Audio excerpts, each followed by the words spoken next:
I can't tell the story is hilarious or heartbreaking. I think you'll decide. There's a pastor in Colorado that scammed his congregation out of $3.2 million. No, it's a heartwarming story. It was all for crypto. He made a coin. And he passed it off to his congregation, saying that the Lord wanted to bless them. And then they invested. And then he's now been caught and is being charged with fraud.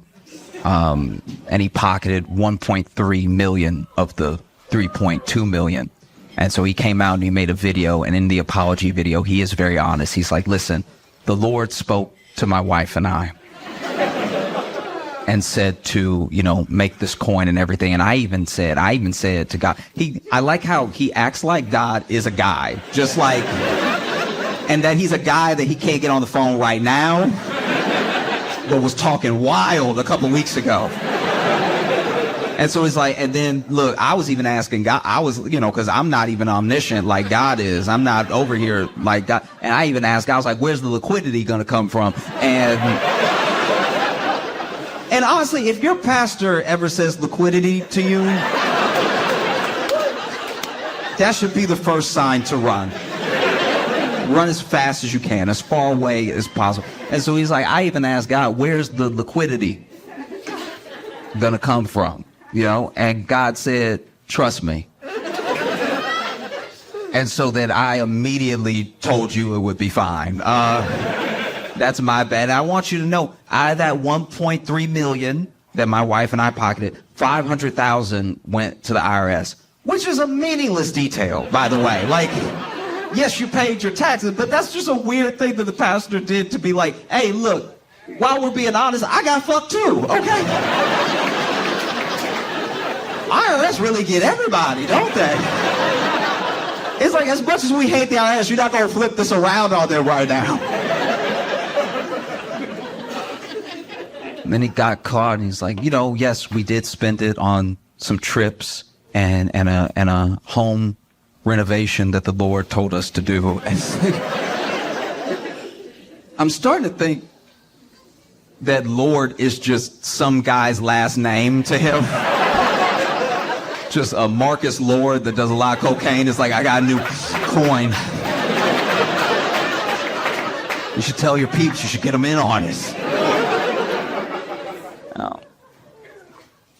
Because I've read a good portion of the Bible, and I don't know. No, like, I'm not saying I'm smarter than everyone that was in the congregation.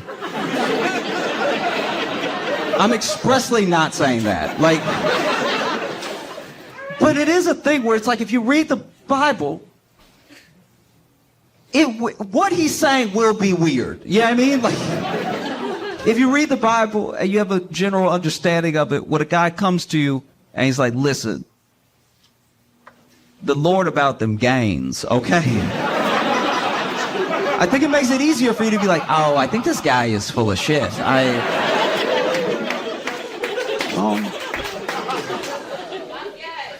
Thank you. But that's a scary thing, though, is that, like, there's a blurred line now, blurred almost to the point of being indistinguishable between, like, pastors and influencers. You know what I mean? Like a pastor used to be, at least where I come from, a pastor used to at least be poor. You know what I mean? When a pastor is poor, they're very easy to believe. Because you see how poor they are, and they're like, oh, you really about that life. Do you know what I mean? Like, it's like a poor pastor is like it's like a gang member that has been shot a few times, where you can see the lumps.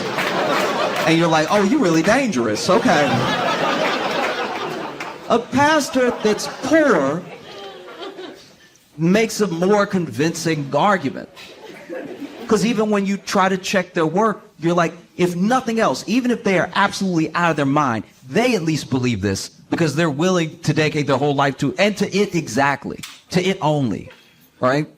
To whatever mission they feel like God has led them to. They're willing to focus solely on that to the point of being completely removed from the world, right? So any worldly thing doesn't affect them. They have no interest in it. They're only focused on whatever the thing is. Maybe it's helping people. Maybe it's spreading the word. Maybe it's knocking on doors at 6 a.m. or whatever they feel led to do. And then a rich pastor tells, a rich pastor has a more alluring argument. Because a rich pastor rolls up in a Rolls Royce in a $10,000 suit with a $200,000 watch and a pinky ring. Like, the amount of pastors dressing like pimps needs to be talked about.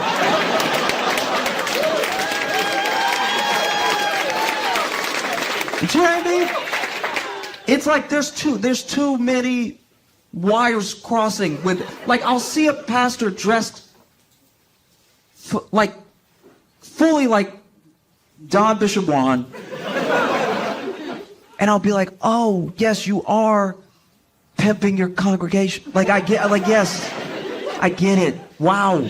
And in their faces too, you're brazen with it because you dress rich in front of them and they're poor to make you rich. And wow, that is ballsy. Maybe you do have God's protection. That's crazy that you're going to do that in their face. And then you tell them what you buy. If you see these televangelists, they tell the people what they bought with the money that they said was going to missions and to... Because when the plate is getting passed around, it's so that we can help the poor and that we can spread the word and that we can, sort of build up the church to have things for you as a community. One of the only reasons to have church is for a community. It doesn't even have to be fully like-minded people. It can just be people that you feel like safe and in communion with. And so, yes, sometimes everybody pulls their money together and then they're like, what would be great is a rec center for the kids. And then a church will put all their money into building a building that could be a rec center for the kids so that they don't get in trouble. There are lots of things and ways that churches spend money that I do think are good. And so when I see like a mega church's facilities, I'm not immediately skeptical. It's when I see the person and he's dressed so much like a pimp. Like, I cannot stress this enough. It is full pimp outfit. Like, it's to the point of tacky. Like, we're not even talking about just because he has a suit. I'm talking about he has like, they are all stopping short of a cane. Like,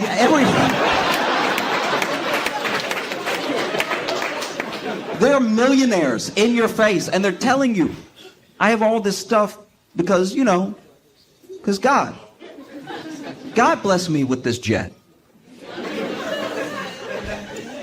I purchased this jet for the Lord so that I could fly from place to place quicker, spreading the message. And I would even believe that if we didn't have Zoom.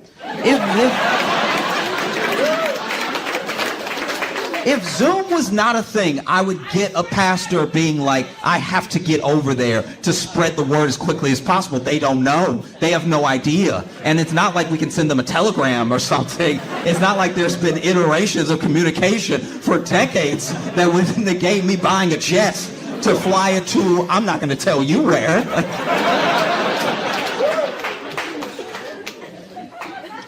Like, how did we get here? And look, it is probably,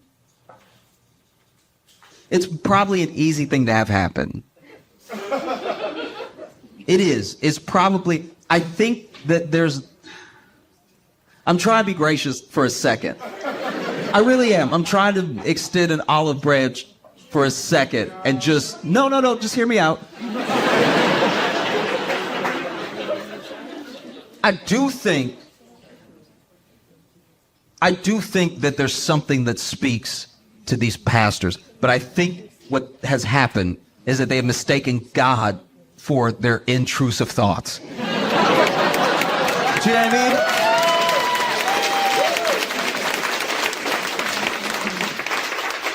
Because I don't know all of you, I don't know, exactly what your lives are like. I don't know if you grew up with religious or not, or what religion or anything. I'm just saying, as individuals, every single one of us here, if we were to lead a congregation and we were to pass around a jar or a plate, collection plate, anything like that, and everybody gave something because we made a compelling case that it is your job as a citizen of the world to help people that you may never meet, right?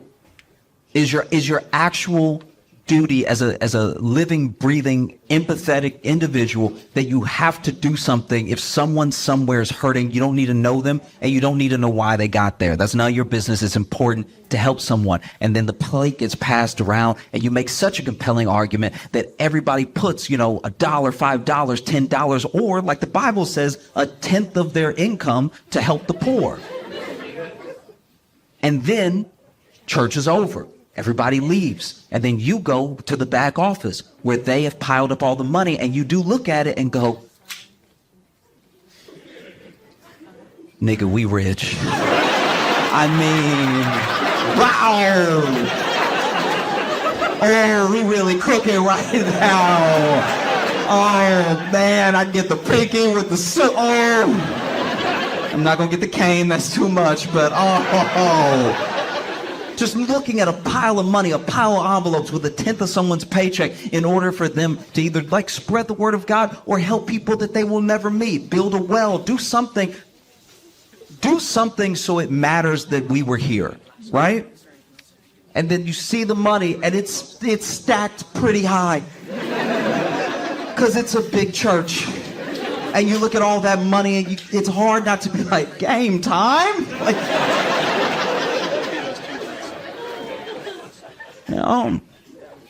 That's a tough thing.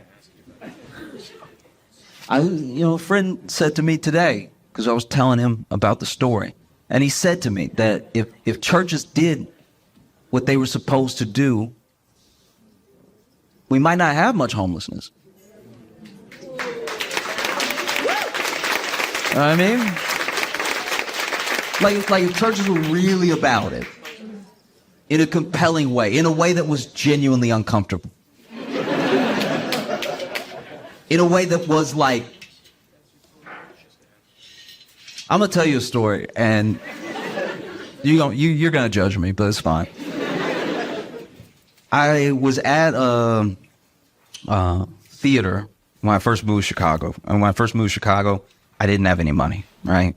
And I especially did not have much to spare. But I was at a show, and I was at that show because it was free. So it was a free midnight show that I loved so much. I made sure to go there every Thursday night because I knew it was a free show. I could do something. I could meet other comics. I could, learn by watching them and everything, because everyone on the show was incredibly funny. It was actually a sketch show, ironically enough. And there was a person that came in, and she came in and she clearly had nothing, right? Her clothes were torn and everything. Her hair was a little messed up, and she had a little bit of a limp. And she was asking people for change. And you gotta remember, this is like a kind of swanky place. Like it has a little bit of that underground grunge feel to it, but it's also like a nice place with a nice bar and everything. And so everybody was like, no, no, no, no. And everyone was varying degrees of like just ignoring, politely saying no, being aggressive, get out of here sort of thing. And then someone came and they asked her to leave, right? And so I see all that happen. I'm sort of sitting in the back towards where the showroom is. And then this was all happening towards the front. She didn't get far in. I watch the show. And I'll be honest, I didn't really think about her while I was watching the show. I was thinking about what an incredible show this was, how thankful I was that it was free and everything. And then the show lets out. And I guess because a couple hours had passed, she gave it another try. So she came in, she was asking people for change. And once again, it was varying degrees of not looking at her, asking her to leave them alone and everything, politely saying no. And so then I had about like $3 in my pocket. And so I saw her the second time, and I felt so bad about how the first time went and that I didn't do anything that I went ahead and I gave her the $3. And when I gave her the $3, she took it and she looked at me and she said, "Oh, thank you so much." And then she jumped and hugged me tight. And what should have been a sweet moment was mainly just me being like, "Oh my God, oh my God, oh my God, oh my God, oh my God, oh my God, oh my God, oh my God, oh my God, oh my God, oh, oh, oh, oh."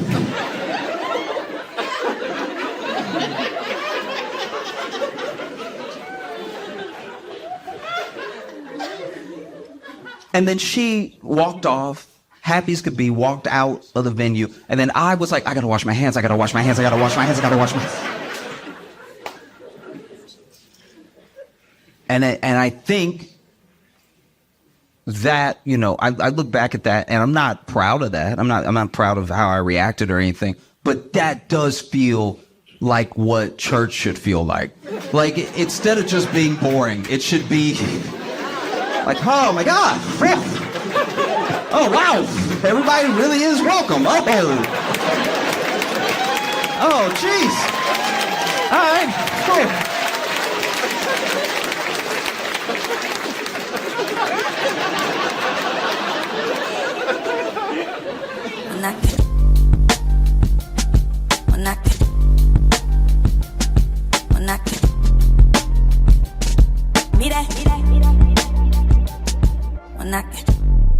I don't know, whenever Tupac was murdered, it really was like Black Elvis. Like, we couldn't accept it. We were like, no, he went to Cuba because they was looking for him. Not likely, all right. But we never did that with Biggie. You notice that? Tupac and Biggie got shot within months of each other. And Tupac were like, no, he gonna come back one day. And Biggie, we were like, yeah, that checks out. That's wild. I can't help but think it's because Biggie was heavy. I think deep down we know if it wasn't the bullets, it would have been butter. You know what I mean? Biggie was not long for this. It was gonna be the streets or the kitchen. One of them was coming for Biggie. You know?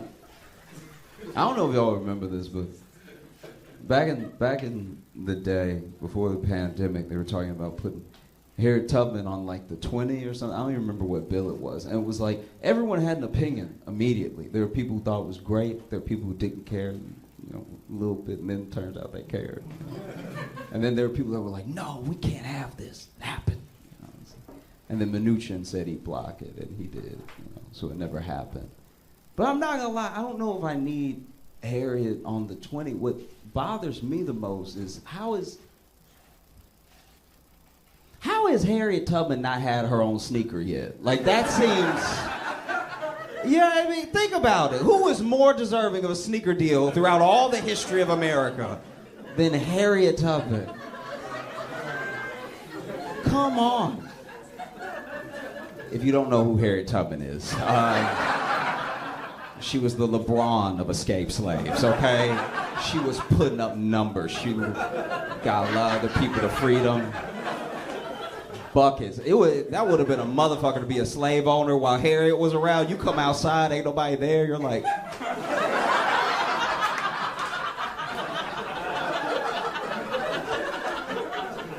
The commercial writes itself. It does. You know, I just beat the Golden State Warriors in my new Adidas Maxes. And it's like, oh, I ran to freedom. How about that? How do you beat that shoe? You don't. I do wonder, and this is a genuine question. I'm being sincere. This isn't like, I'm not going to make fun of you or anything. Does anyone here believe in aliens? Okay, so this is my thing. I believed in aliens so hard when I was little. Like, when I was a little kid, I was like, it's just us in the whole universe? Come on, really? Just us? A whole universe? That seems wild, right? And then as I get older, it's becoming harder for me to believe in aliens. Because especially after everything up until 2023, it's hard to believe in aliens because Trump didn't mention it while he was president. Like that man told every secret. Anything they told him, he told us in an hour. Like, they would be in the room with this man and be like, "You're not gonna tell anybody, right?" And he's like, "No." And then he leaves, and he's like, "Folks," like that was. He could not keep a secret at all. He had the leakiest White House of all time. And he never mentioned aliens, so now I'm like, maybe not. I don't know what to tell you. It's a tough one. For the people who believe in aliens, once again, I'm being sincere, I wonder if aliens haven't made broad daylight obvious contact with us because they think we're boring or because they've seen how we treat each other. Do you know what I mean? Like if I was an alien above Earth looking down all this time, I'd be like, oof, they don't even like when you have different skin.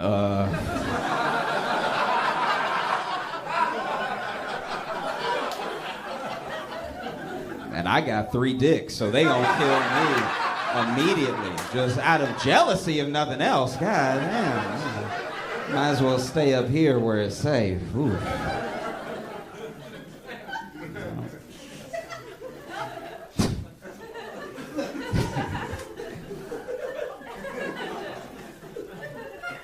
I feel this is a weird thing. I respect that people have to be like choosy when they're dating, and sometimes you have to make choices based off, like, you get a little inkling of a thing and you call it a red flag, or because you're like, I know how it's gonna go after that. And sometimes people are overly harsh about that, but it's necessary, you know?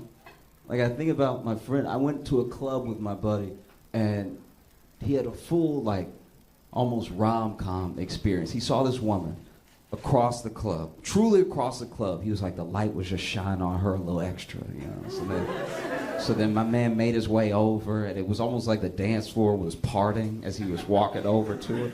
And then he gets up to her, he lays his thickest game on that he has. He's like, "Hey, how you doing? You know, mind if I buy you a drink or something?" And she turns around and looks him up and down and goes, no. Nah, that's not what we doing. And he tries one more time. He's like, "Why can't I buy you a drink? Get to know you. We might like each other." And she looks him up and down again, and she goes, "Your shoes." Which I know, that sounds super vapid. That's wild. It sounds really materialistic, but I'm not gonna lie. I'm on her side. Because when he looked down, both his shoes were untied. And it's like, yeah, bro, how did you... There's no better way to walk up to a woman and be like, "You have to take care of me eventually," than to have both your shoes untied when you approach the conversation. How'd you even make it over without tripping? It's crazy. Dude, one shoe could happen to anybody. Both shoes hasn't happened since the 3rd grade, all right? If you approach a woman with both your shoes untied, you might as well walk up with a glass of milk in one hand and a cookie in the other. Talking about, "You want to be friends?" Because that's what the fuck you look like with both your shoes untied. It's insane.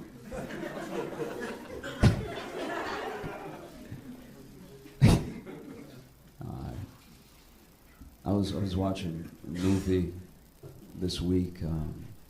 Have you heard of Downfall? Anybody? Okay. It's a German movie, and it's about the last 10, 12 days of, like, Hitler and the Third Reich. It was like when they were losing the war, and it's from the account of the secretary that was in the bunker, of just, like, you know, Hitler was freaking out and everything. And it got me to thinking, like, how do you contend with the idea that there's a higher power while watching all of the horrible stuff that happened around the world in World War II? It's like the worst atrocities against humanity happen, but also there's supposed to be this higher power that's fully in control and everything. And people talk about if they could go back in time, they'd kill baby Hitler and stuff like that. I'm like, all right, yeah. But if I was God, I think I would have just given Hitler a real high voice. Ain't nobody following him then. If that dude rock up and be like, listen to me. There's something happening in the fatherland that must be stopped. I don't even think you let that dude work fast food. You'd be like, nah, that voice too annoying. He's like, listen to me about the Jews. It's like, no, we caught you. I'll be vulnerable for a second. I thought I had it all figured out, you know. I was sexting.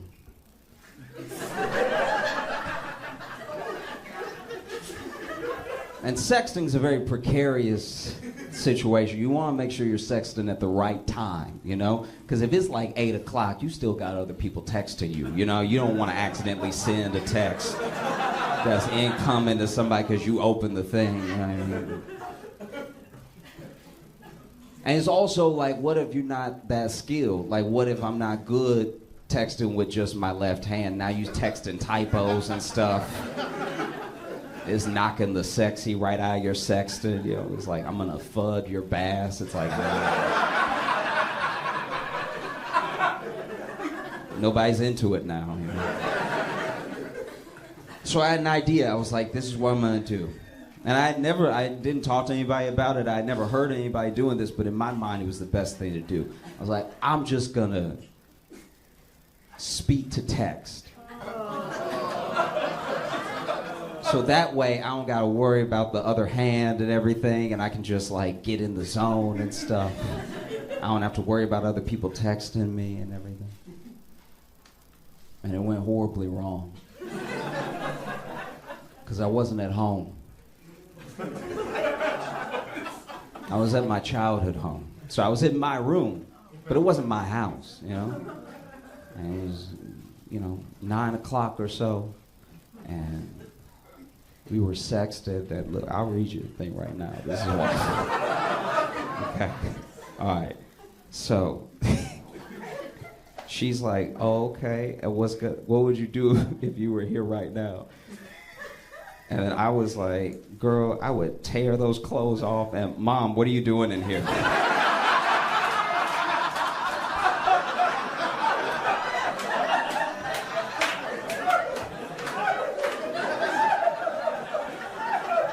Mom, I had the door closed. You can't just open the door. I was just coming to see if you wanted dinner.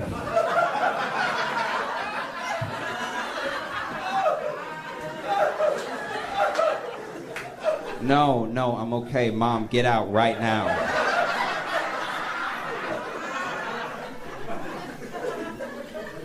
Boy, how you gonna tell me to get out somewhere in my house?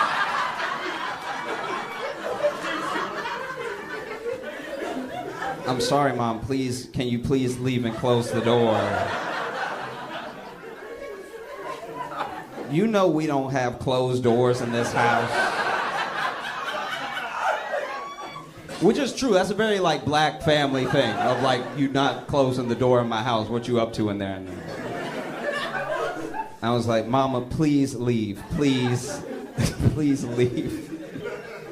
And she was like, all right, what's the big deal? I was like, nothing, Mom, just please get out of here.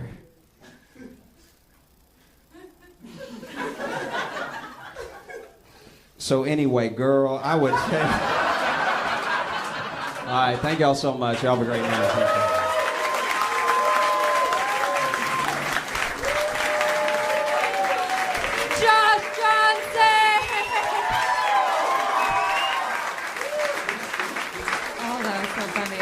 And so naturally, when you're 13, 14, whatever, you're not a person yet. So you're kind of a monster. And it wasn't long before I came home reading Craigslist every day before I decided to get involved. And so I started just like starting these correspondence with people, you know, like on misconnections or what. I'd pretend to be the person that they had the conversation. So I was like, yeah, baby, I got one eyebrow and the other one coming in, you know?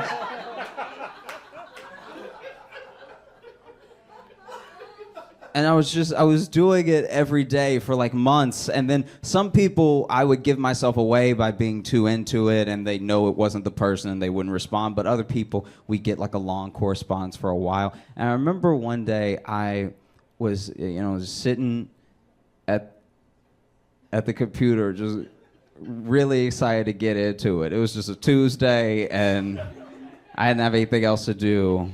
And this was a 2-hour window day, not a 1-hour window. And so on this particular day, I was just scrolling through all of Craigslist and I saw that there was an ad. The ad just read, "Join the KKK." Question mark.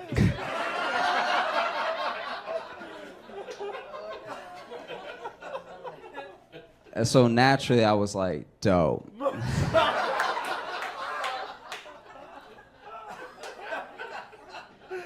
And so I started a correspondence with this dude named Dale.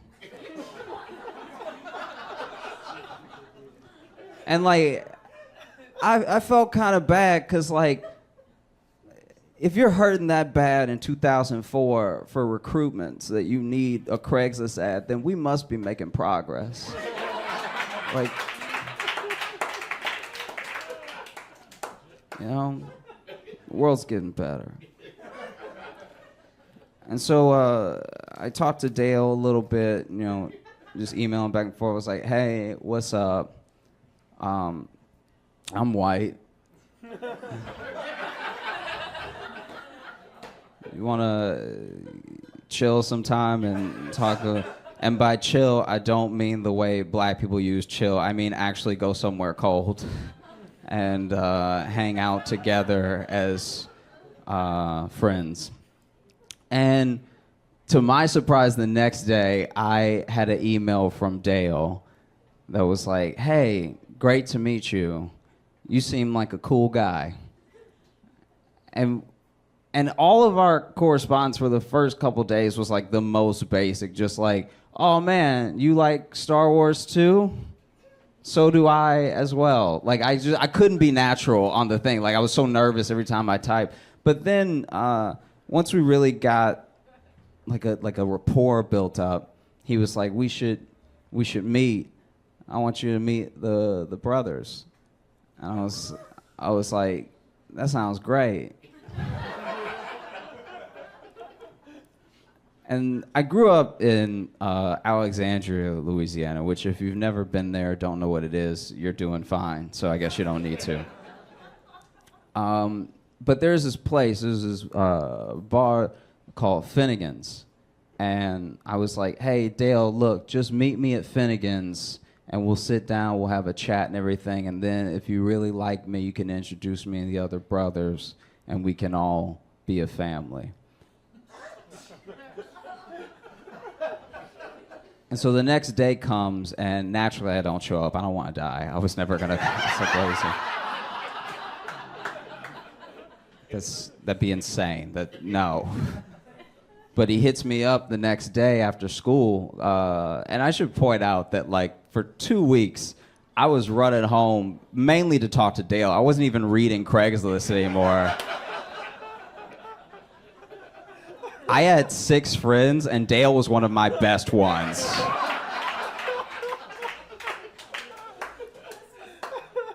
But I came home the other day, and he was like, hey, I went to Finnegan's, and I waited on you, and you didn't come, man. Why would you stand me up like that? And I was like, oh, dude, I'm so sorry. And so I came up with an excuse, and this is like, you know, we're talking 2004, we're talking... before, like, everybody had a cell phone, you know? So it's like some people still, you know, didn't have a cell phone, and they made plans and they went out and they did them, you know?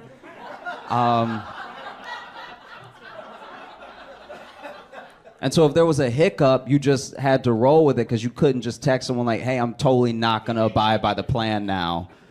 I've chosen a different plan. I'm letting you know now. So for a week, I just like kept getting Dale to eat and shop alone. Like,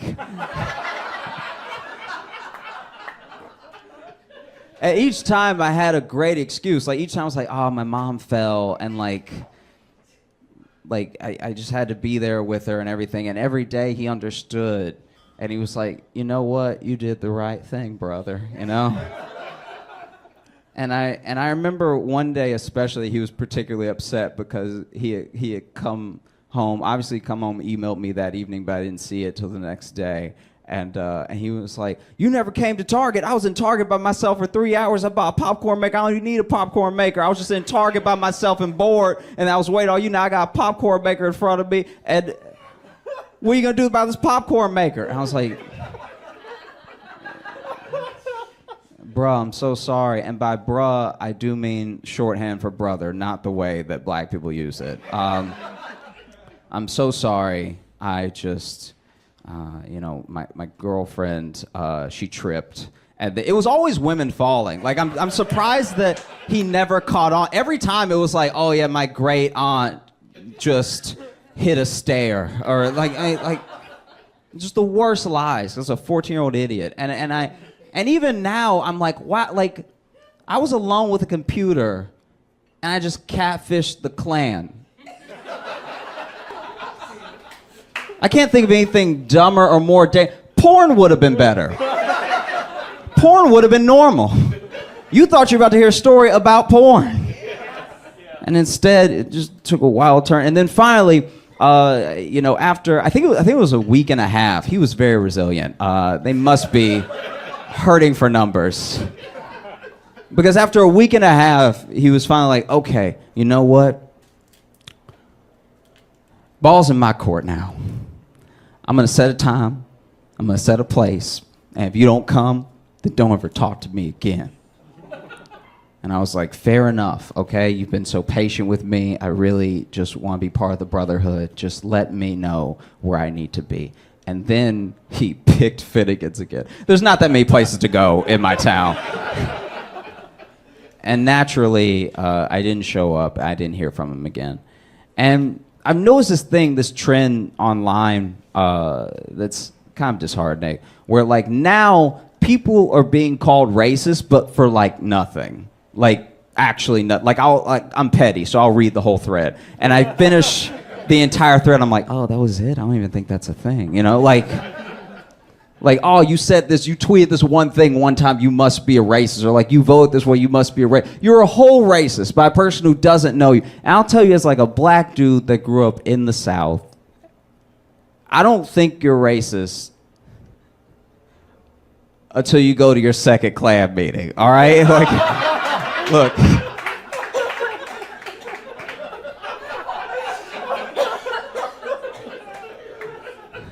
Because maybe the first one, maybe your buddy Dale's invited you to a barbecue, all right? Everybody loves barbecue, okay? You get there, there's delicious barbecue. There's dry rib, there's sloppy, it's all happening. You see somebody put on a white hood, you're like, I don't know, costume barbecue, that's a little odd. But you just keep eating. There's corn on the cob, there's collard greens, there's brisket, there's pulled chicken, it's all delicious. And then there's a burning cross in front of you, and you're like, I'm already here.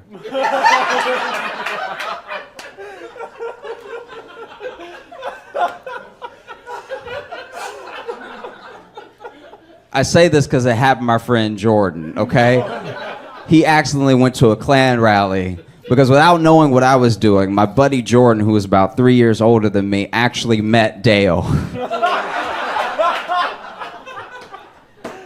And got invited to a barbecue. Turns out Klan rallies don't just start, they ease you in with a barbecue. And he was like, I know what to do, I ate all the food, I can't miss the meeting.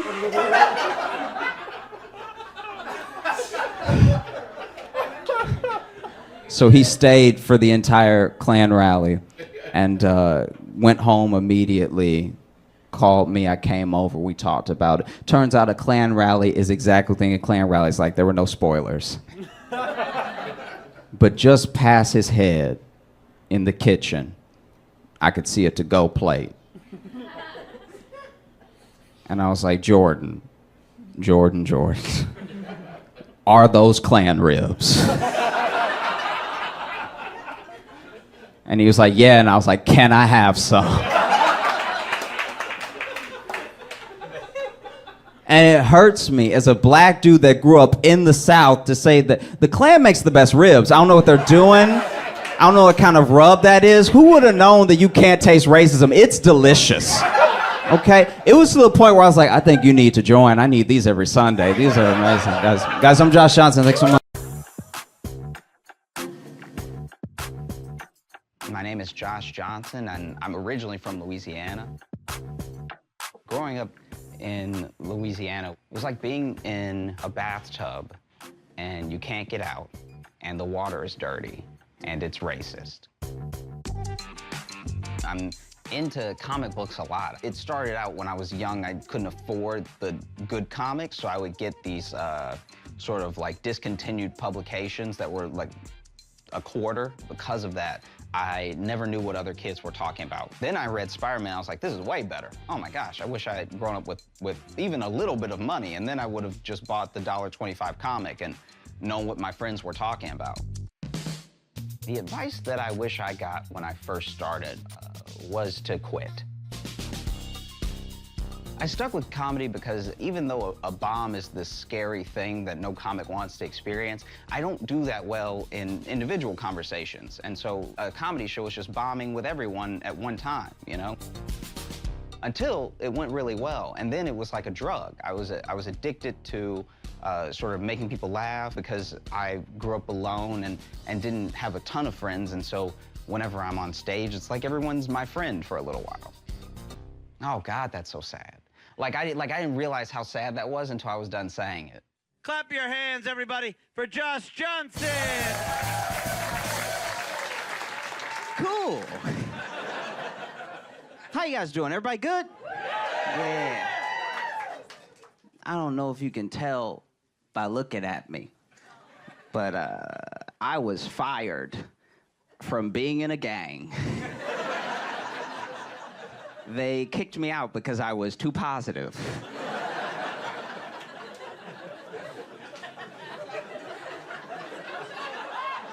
They were like, why you always smiling, dog? I'm like...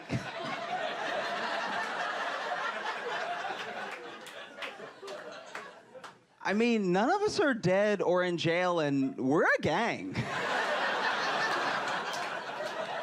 They also kicked me out because I apologized too much.